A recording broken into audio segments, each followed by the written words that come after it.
When I first started creating interactive Google Slides, I spent so much time just on the creation of templates.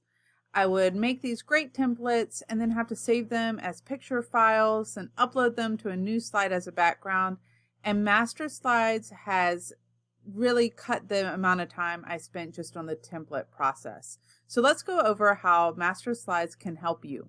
Within my Google Drive, I'm going to open a new set of slides by coming over to New and clicking on Google Slides. I can also type in the address bar slides.new and it will open up a new slide presentation.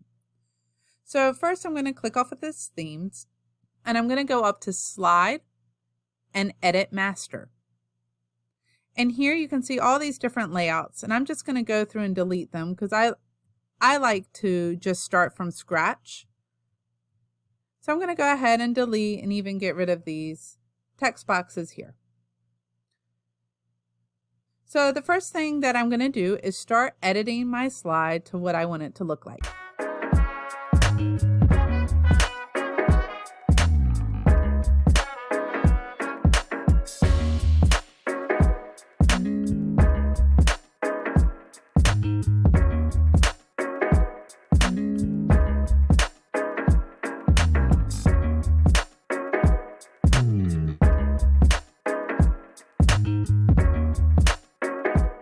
And then I'll include any information for slide 1 that won't change or that I don't want students to edit. So perhaps in this case, it might be a learning objective that I type here as well, or some other information that the students should not be manipulating. Now I'm going to go ahead and I'm going to duplicate this layout. And now I'm just going to come in and make the changes to this slide that I want.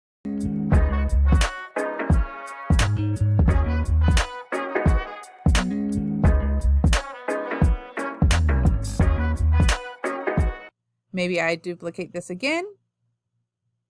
And again, I just change the colors that I want and perhaps some of the words. These master slides can be whatever you'd like them to be.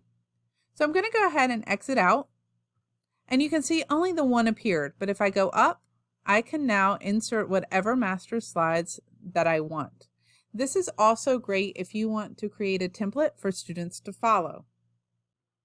So with hybrid and remote learning, we've talked a lot about consistency and creating your own classroom brand and your classroom feel. So Master Slides is a great way to offer your students consistency, whether they're with you or at home doing their learning there.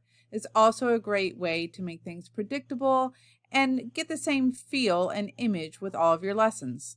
Now I want to go ahead and show you one that I've created with a lesson in mind.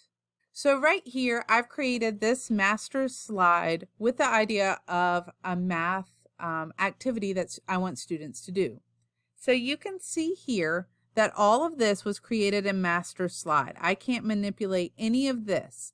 The only thing I can manipulate are these text boxes. So I have said type answer here.